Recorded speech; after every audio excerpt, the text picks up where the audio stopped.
this computer. Let's see how that goes. Hi there, my name is Renee Hobbs, and welcome to EDC 534. This is the course called Digital Authorship. It's part of the URI, the University of Rhode Island's graduate certificate in digital literacy. And joining me this evening are the amazing Diana Locke from Fulton County, Georgia. Tiffany, I don't know what geographic identity position you are. Are you a Rhode Islander? I am Rhode Island. Yes, and Tracy Dan, and I know you are a Rhode Islander. And maybe some others of you are joining us as well. So I would love to talk with you a little bit as our first order of business about your highlights and lowlights of Leap 2. Leap 2, explain an idea, pushed you into a situation of having to make a video that explained a key idea from the last few weeks of the course. What did you love about this activity, and what drove you crazy? So Alex isn't here, so I can start us. Well, I ended up using Movely for mine, and I have done a couple of little cartoon animation-y kind of things using Powtoon previously. Mm-hmm. So we're going to start with the thing that drove me absolutely crazy, because previously when I've used Powtoon to do things, as a teacher, what I use for my kids. I use for students. So they're going to be viewing it. They're going to be watching it. They're the ones I want to identify with it. And Powtoons has a tiered service, just like Movely does, just like a lot of things do. They ended up bouncing every one of their child icons into the paid service. So they ended up having, so I am trying to find a child to be all about this whole digital literacy thing, and I ended up sort of I messaged the customer service and said, I've been sitting here looking through all of these hundreds of characters that you have, and everything that I want to use as a child is locked. And furiously with this guy in the little chat window. And eventually he got back to me, he goes, yep, we don't have any children. And it was like 45 minutes later, I had found Movely, which worked beautifully. And so I closed my Movely window 10 or so hours later when I was finished with the whole thing. Right. And there's this little chat box from the guy at Powtoon going, what do you mean you couldn't find any? I'm like, well, like, you couldn't use any of the adult kids? I'm like, no. And so I made it on Movely. Have a nice day. So, but I did. They need.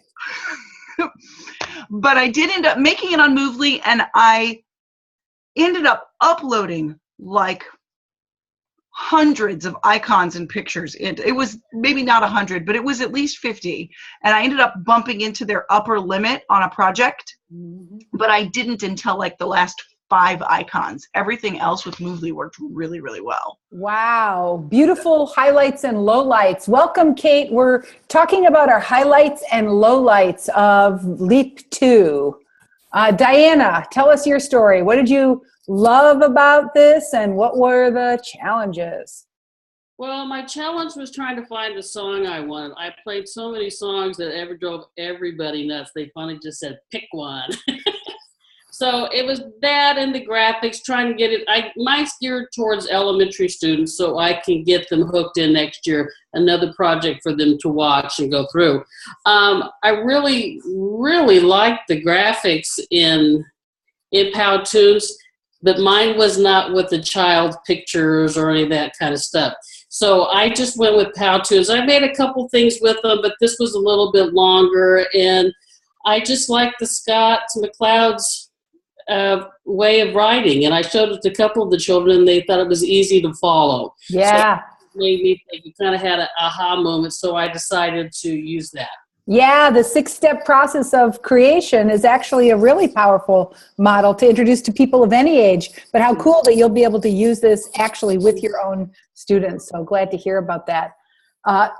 Tiffany, what were your highlights and lowlights with the with the Leap 2 activity?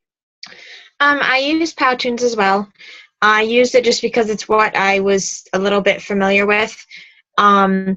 I would say my low light was just getting started. I didn't know what to start with. I had never really made a video before, other than like silly little things with friends. So just getting started, not knowing what I wanted to jam into 2 minutes. But once I got going, I kind of just went off with it, and I had fun with it.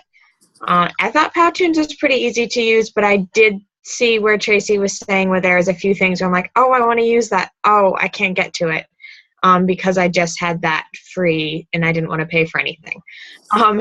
So I did definitely see where Tracy was having some issues with that with Powtoons. And can I ask you about your title of your video, which is so intriguing? What's your title? I titled it, had to do with like the Mission Impossible like themes. I just picked a theme that was kind of already set up with Powtoons, and it kind of had the theme of like spies and that, I don't know, just spy work and everything. And so I just kind of went that. I'm like, oh, this looks like fun. And it kind of spiraled from there. It was just something that intrigued me, and I just went for it. Yeah, some people say that templates limit creativity, but in some ways the template kind of inspired, right? Yeah, Templates can inspire creativity. Kate, tell us about the highlights and lowlights of your experience with Leap 2. What did you love about this activity, and what drove you crazy? Well, I actually had an easier time than I expected to have with it. I ended up finding a website called SlideBean, which wasn't one of the listed ones, but I found it through searching, and it worked out best for me to make the slideshow that I did. And it was nice because on the one hand, it did provide templates, like you're mentioning, but you could also bring in your own content as well if you so chose, or link it to other websites online to capture photos and videos and everything. So I did that, and I used Screencast-O-Matic, which I've used a few times now since the summer. And it was easy. So like I said, I was surprised by that. How glorious. So you use SlideBean to assemble the images to line up with your script, and then you use Screencast-O-Matic to record? Yes. Awesome. What a creative strategy. That's cool. It's like very, very smart. As I was watching it, I was going, some of this looks like it was screencasted, but like then I couldn't quite figure out, I really wanted to go behind the scenes on yours. So thank you for sharing that with me. And the product you referenced is called SlideBean, and that's Yes. A slideshow maker? Of sorts. You can do a few different things with it, but its primary function is for presentations. Cool. So awesome. Okay, so I'm really glad that you had the experience of Leap 2. I'm going to just go back to our page and talk a little bit about what we're going to be talking about this week. One of the things that I want to introduce is this idea of scholarship as a conversation. As you presented your Leap 2 ideas, you now are participating in a kind of conversation. And so I'm just going to do a tiny little mini lecture. This is going to set us up for the activity that you're going to do this week. Has anybody read this wonderful book by Gerald Graff called They Say, I Say? Give me a thumbs up if you've read it. Oh, okay. Well, it's a marvelous work. Gerald Graff is kind of a literacies guy. And he started to discover that his college students really didn't know how to, they didn't know how to do academic writing for their college level courses. So he was trying to figure out why, and he was trying to figure out how to support them. And he wrote this marvelous little book with his former grad student, Kathy Birkenstein. And I like it so much that I introduce it to high school students. I use it with undergrad students, and I use it with grad students. And I just think it's a really powerful way to reframe your thinking about what academic writing is and how it contributes to creativity, because it is essentially a form of creative collaboration. So that's his first idea in this book. He introduces this idea that academic discourse is a conversation, and that it's a conversation that's been going on for a long time. In fact, long before you entered the room, right? Long before you entered the room, the conversation has been going on. And he uses a really famous quote from a philosopher, a kind of compositionist named Kenneth Burke. He's a rhetorician. And I forgot all about Kenneth Burke until I read something that Clarissa Walker was writing, and I realized, oh yeah, this is right. This is exactly right. The conversation's been going on long before you arrived. In fact, the discussion had already begun long before any of them got there, so that no one present is qualified to retrace for you all the steps that had gone before. You listen for a while until you decide that you've caught the tenor of the argument. Then you put in your or. Someone answers, you answer him, another comes to your defense, another aligns himself against you to either the embarrassment or gratification of your opponent, depending on the quality of your ally's assistance. However, the discussion is interminable. The hour grows late, you must depart. As you do depart with the discussion still vigorously in progress. So he's using kind of a metaphor of a dinner party to describe what academic discourse really is, right? It's a conversation with people long past and of the current generation about how we understand ideas. And so so Graff essentially says that to build our own ideas, we have to make a connection to the other folks who are already in the room, right? So before we say what we think, we connect our ideas to what others think. And that really reflects this idea that academic writing is highly social, and that really academic writing is a way that we interact socially with each other. I have to describe my first experience with this because it's one of the more important things that I've ever done in my career. Was I read a scholarly article that infuriated me. I mean, it pissed me off to no end. I mean, the whole damn thing was yellow highlighted, and there were exclamation points in the back, in the corners, in the margins, and I was just livid. And I found myself day after day, I'd be taking a shower or driving home from work, and going, God damn it, I can't believe this got into publication. People are going to be misled by this. They're going to be misinformed by this. This is distorted and inaccurate and awful. And I did something I'd never done before, which is I wrote to the editor of the scholarly journal in which I found the article, and I said, holy shit, that's a piece of junk, that crap that you just published, and I want to write a response because it's so bad. I have to correct the record. And she says, okay. And so then I wrote a 10,000 word rebuttal to this guy, point by point by point by point, right? Well, little did I know. I thought that would be over. I thought, okay, that'll be over. Now done, you know? But lo and behold, the editor gave him a chance to respond to my response. So over a period of about 2.5 years, and then the editor gave me a chance to respond to his rebuttal. Sort of, I think, like in classic defense, or debate format, first affirmative, first negative, rebuttal, and rebuttal, right? So there are this trail of this conversation that's an argument between us. And that's when I really appreciated. I mean, really, that was the first time I deeply, deeply understood that scholarship is a conversation, and we enter this academic conversation using other people's ideas as a vehicle toward our own work. And Kate, I have to say, I think you did this supremely well in your Leap 2 this week. Just really strong, because I hear your ideas, but you ground them really clearly with a lot of precision in the works that we've been reading. And what's powerful about this is that it gives us a lot of room to advance our own ideas, but it links them to the ongoing conversation.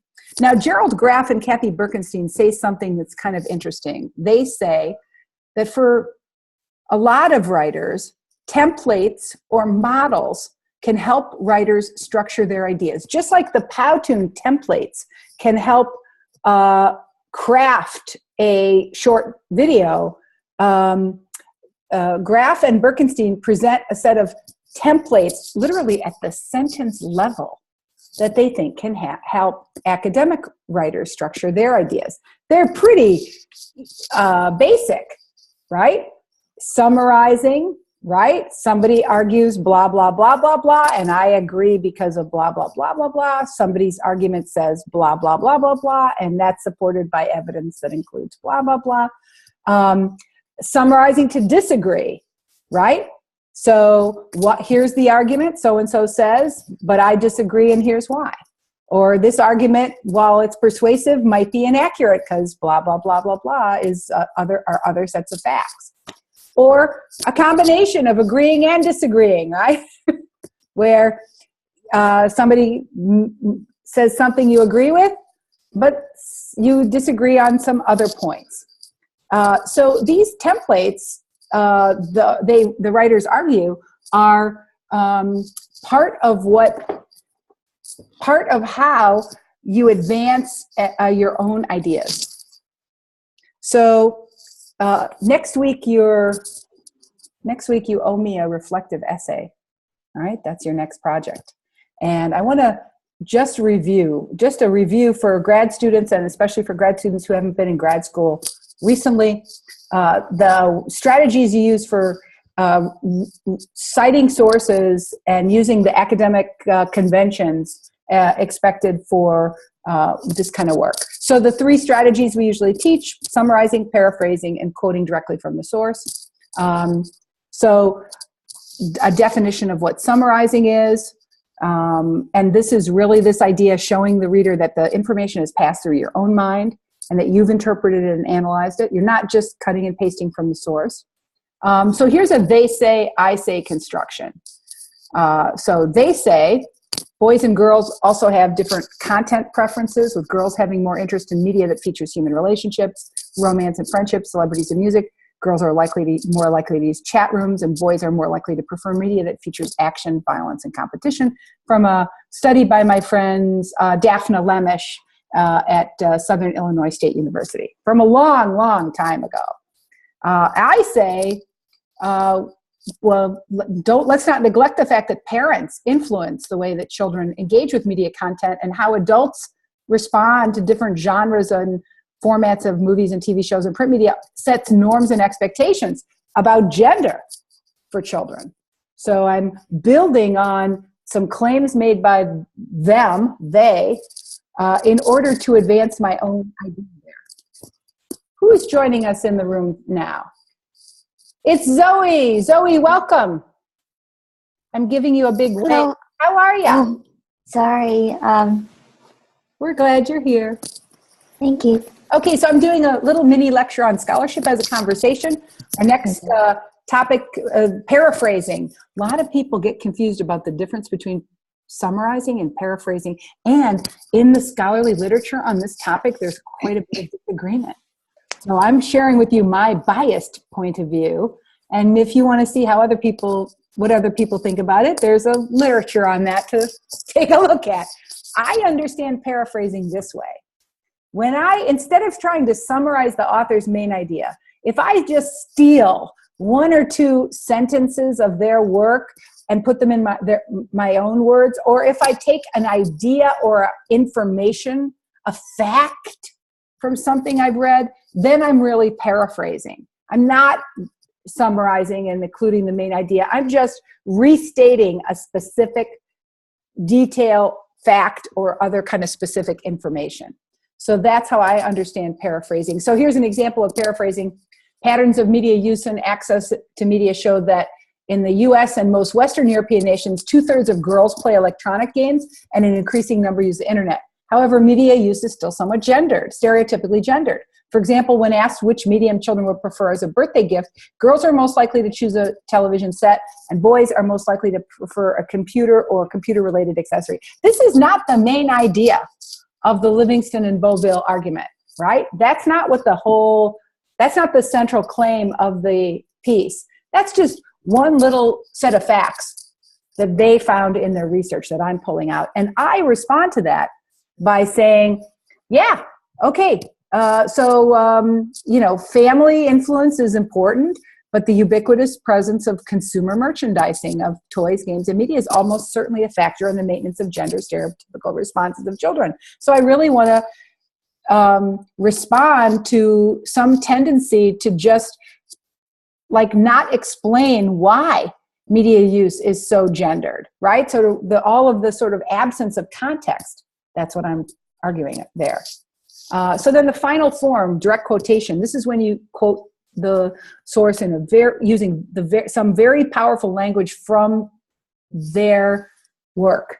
So you shouldn't use too many of these, too many direct quotes or too many long quotes, because if you did this, your writing would not be truly your own work. And then that would be violating copyright. So when you quote, you must alert your reader that you're quoting and make sure you copy the quote exactly as it appears in the text, including the punctuation.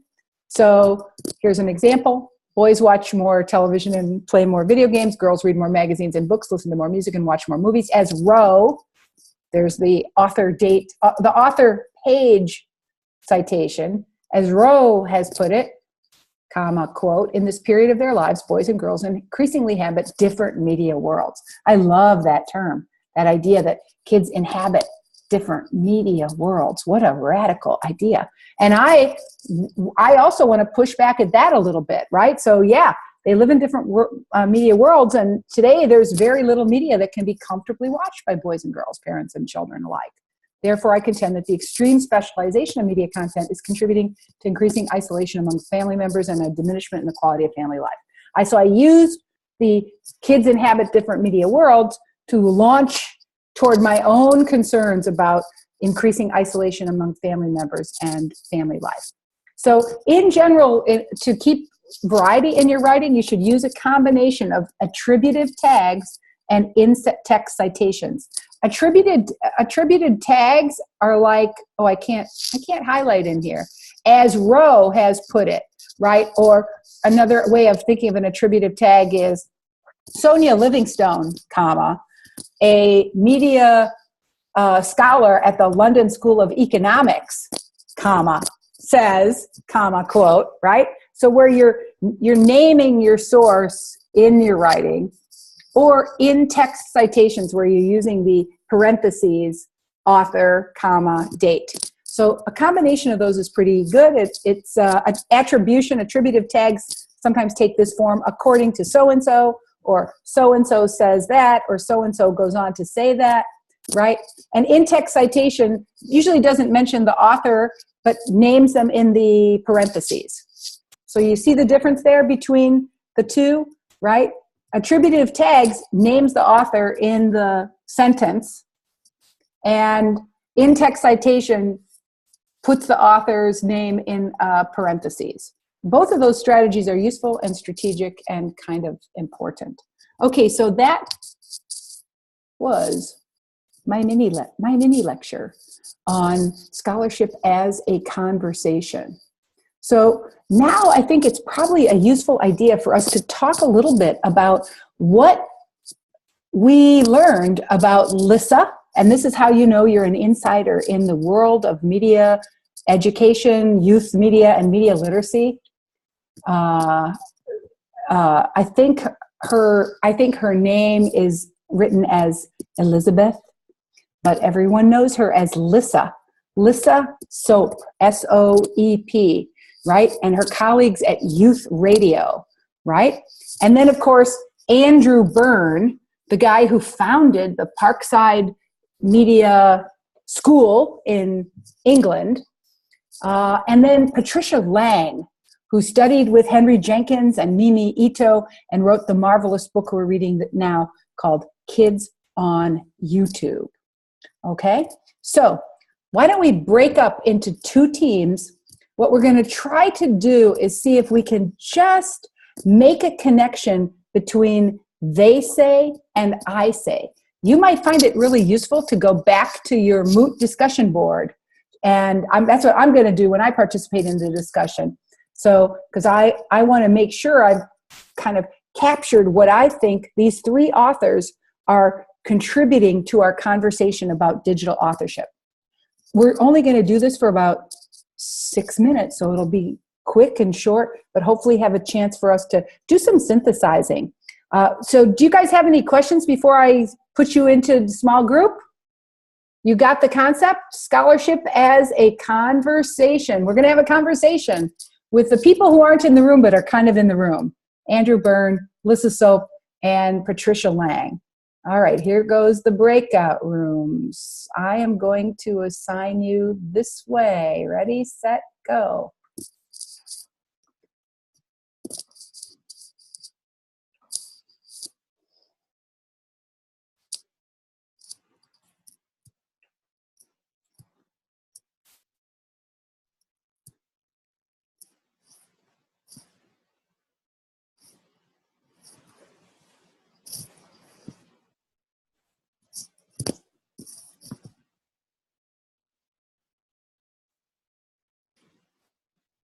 Session now.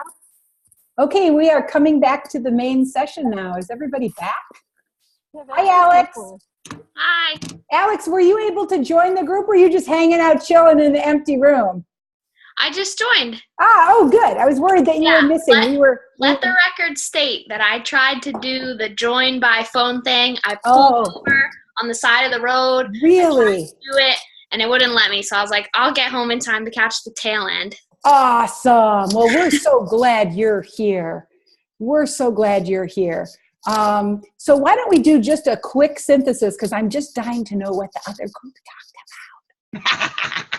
about. Who from that other group is going to give me a 45-second or 1 minute side of like something juicy to share with me? So we spent basically just a lot of time sort of reviewing what all of the readings were and that whole conversation.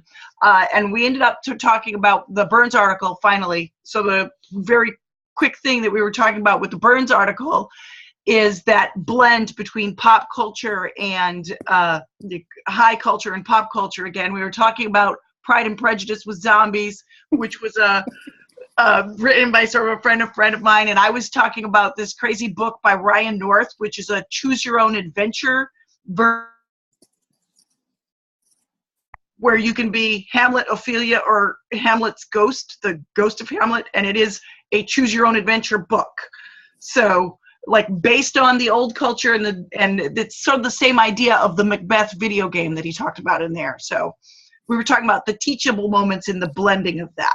Awesome. Thank you for the sharing. Oh, there, look at that. That's great. Look at that. I love that visual aid. Hold on, Diane, I'm going to pin that. There it is. Pride and Prejudice and Zombies. Now a major motion picture. Thank you for sharing. I love librarians. Don't you just love librarians? They're the best. Yes, I have piles of books everywhere. Eventually, I will get to this. This summer, I'm going to quiz you on it, just saying. We could do a costume thing next summer for the Summer Institute. And I could have sent everybody an email saying, we're going to have a zombie costume contest. That could be fun. Okay, so let's hear from the other group. Can you give us a 45-second or 1 minute kind of synthesis of some key ideas? Oh, I'll try to jump in as best we can. We talked about a few ideas that could potentially be ongoing research topics, but I'm blanking now. We just talked about the different tensions that are created essentially with either having lessons in which teachers fall back on the same type of, here's a book translated into a digital lesson plan, or, you know, like with the Byrne reading, now they were talking about video games and everything for Macbeth. And how that can potentially isolate some of the students when that's the constant modeling that goes on, and they're not allowed to really engage with the material on a higher level. We also talked about kids on YouTube reading, and about parents who exploit. Yes, well, are the parents being exploitative of the kids in a way? Who has the power in these situations? They triumph that they're for everybody and empowering, but yet they create a digital divide for some who still don't have the voice to create the media, like the media makers of the past isolated the general public from that process. And same with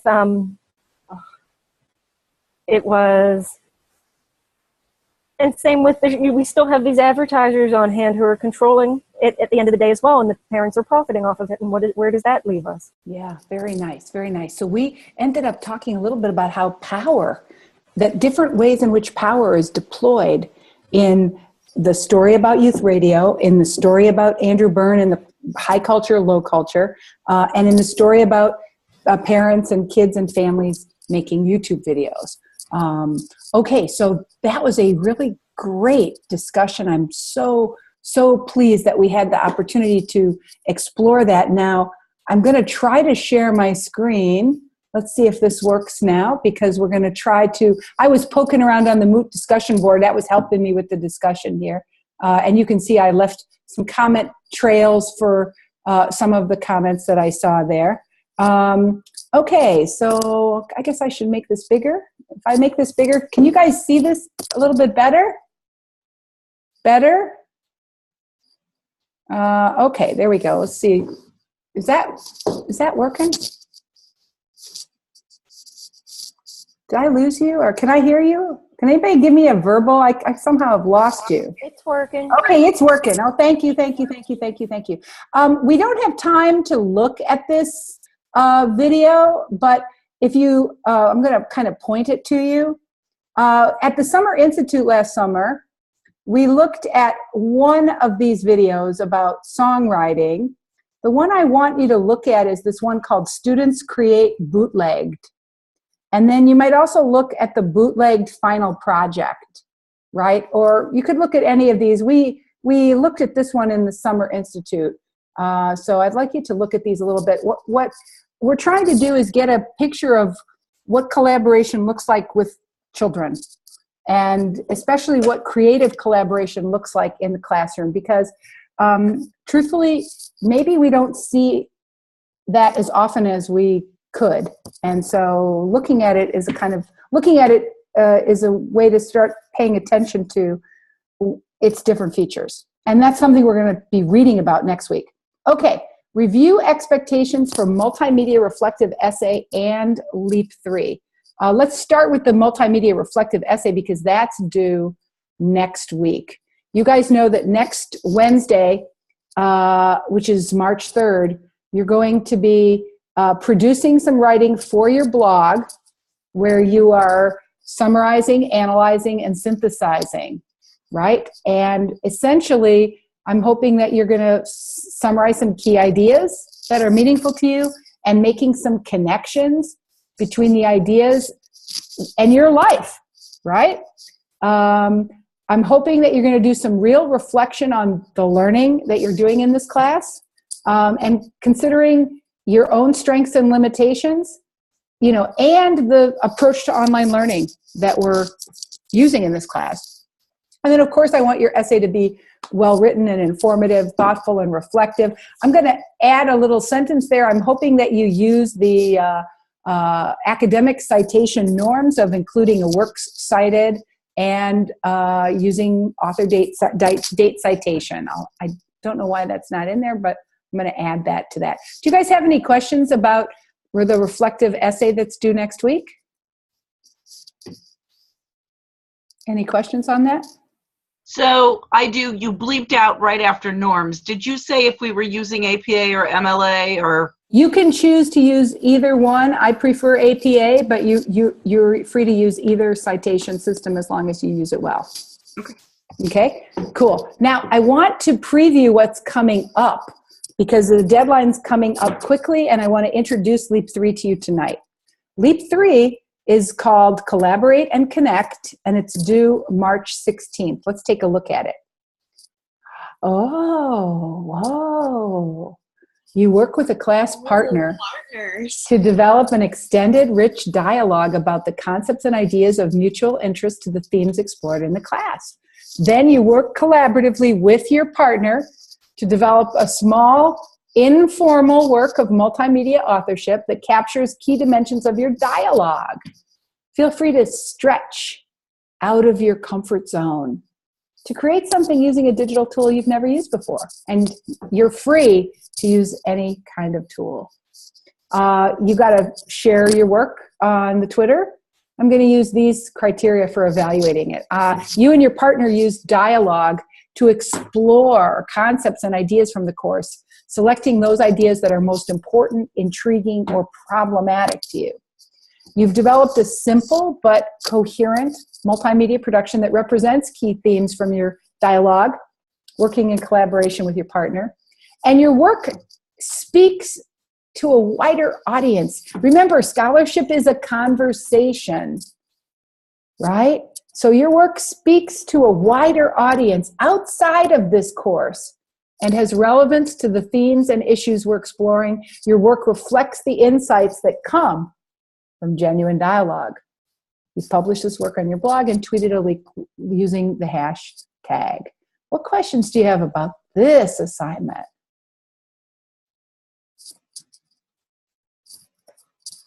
Yes, I see your hand is raised. Do we choose our partners?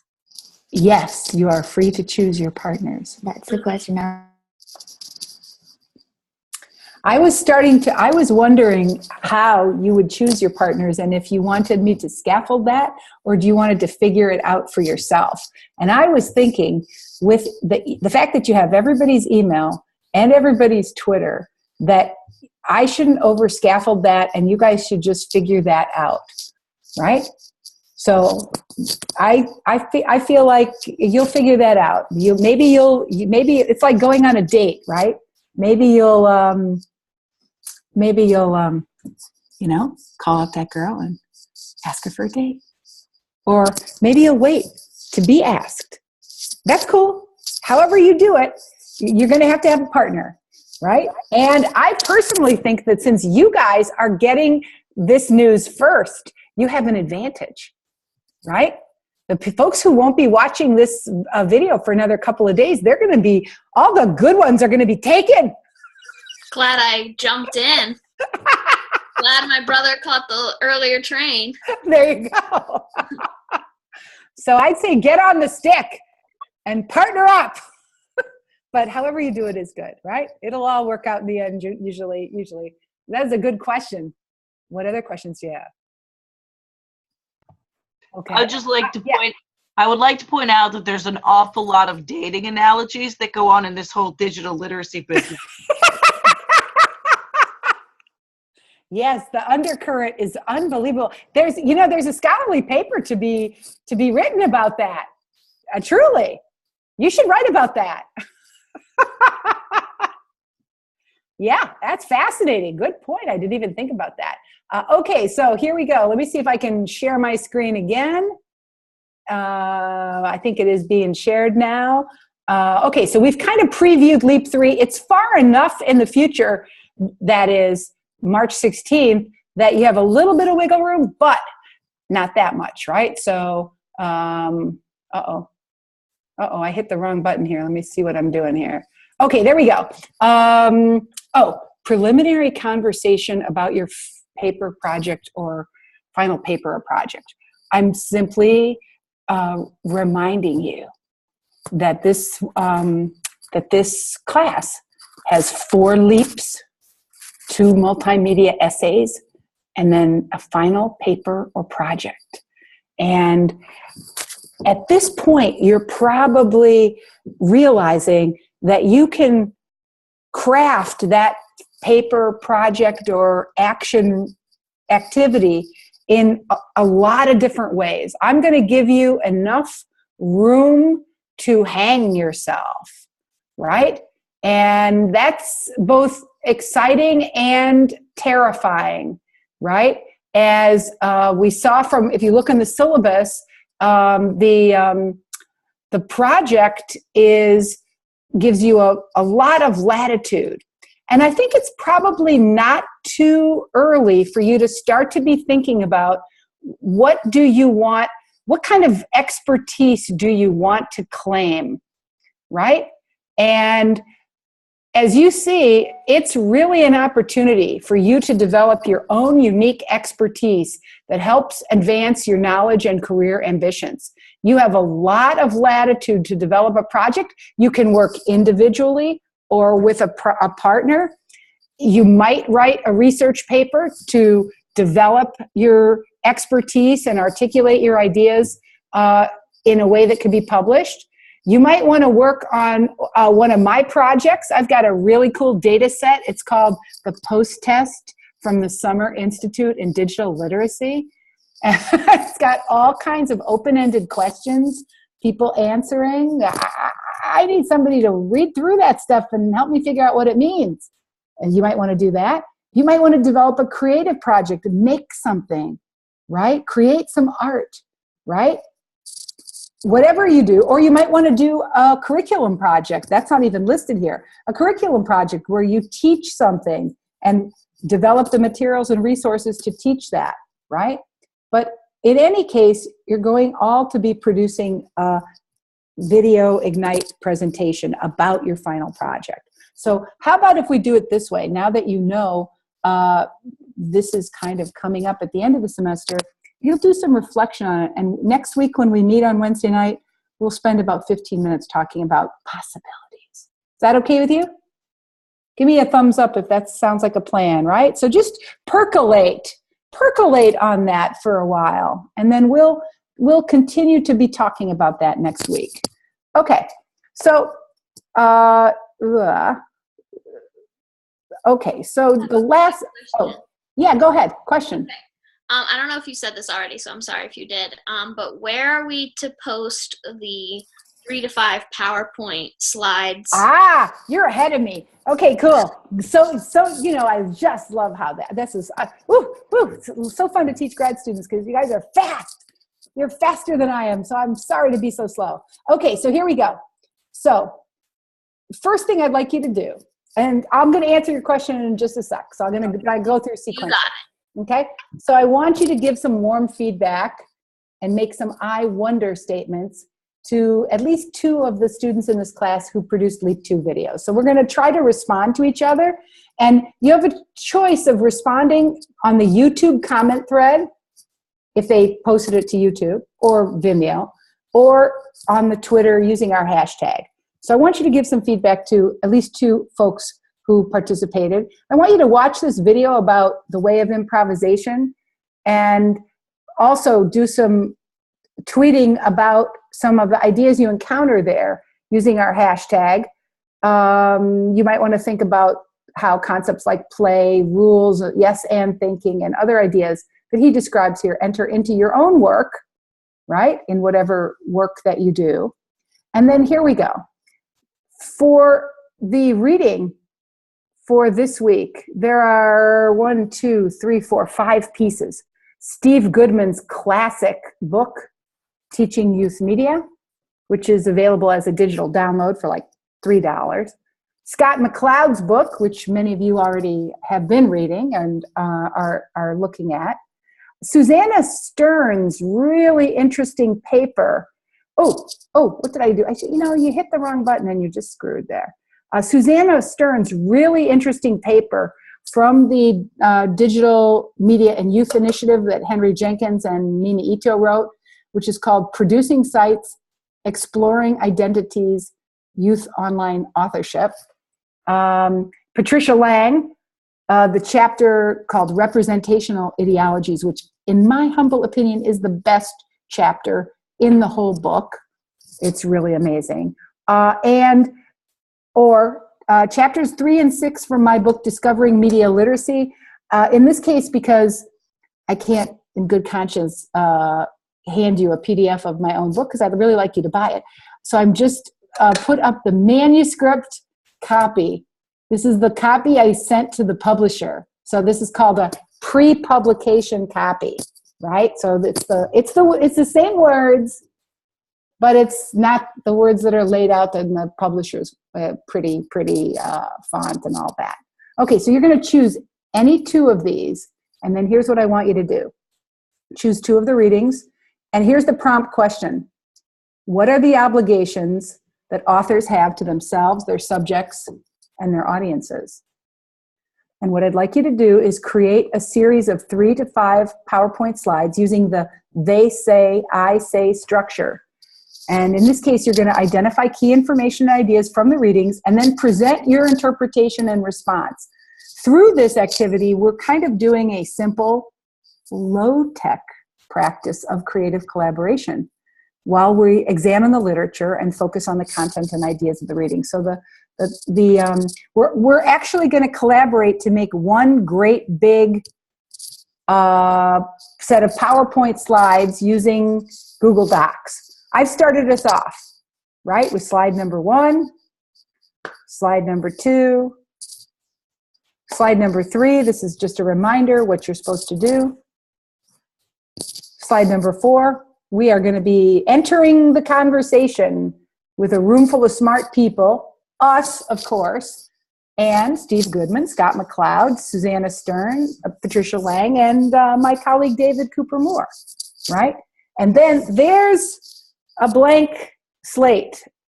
So you're gonna create 3 slides that include something they say and something you say. So you have 3 slides. You can use them in whatever way you want. They're all going to pile up here because, you know, you're just going to add a slide and they just keep adding them and adding them. You can format them, play with them however you want. Okay? So the theme for next week is called Freedom and Responsibility, Issues of Identity and Representation. Okay, so I hope that answered your question. Did that answer your question, Alex? It did! Woohoo! All right, does anybody else have any other questions before I let you go? Yes, Tracy. Not really so much a question, but the book that you keep, the They Say, I Say book, you can get as a PDF online, the whole thing. It's a quick and dirty read, and it is the single best way to improve your academic writing. It's a very, very nice little read. So thanks for telling me that. I didn't know that. Cool. Okay, so you've wasted another hour from 7 to 8 only. Now, in a regular grad class, we usually have a 3-hour time together, right? 3 hours. So if this were face-to-face grad class, I'd still be blathering on for another half hour. Then we would take a break and get some coffee, and then we'd be at it for another hour and a half. Ha! Oh my God. So realize that instead of wasting all that time, now you're in charge of your own learning for this week, and make the most of it. Have fun with it. And I'll see you guys next week. Same time, same bat channel. If you have any questions, give me an email. Otherwise, see you next week. Bye-bye.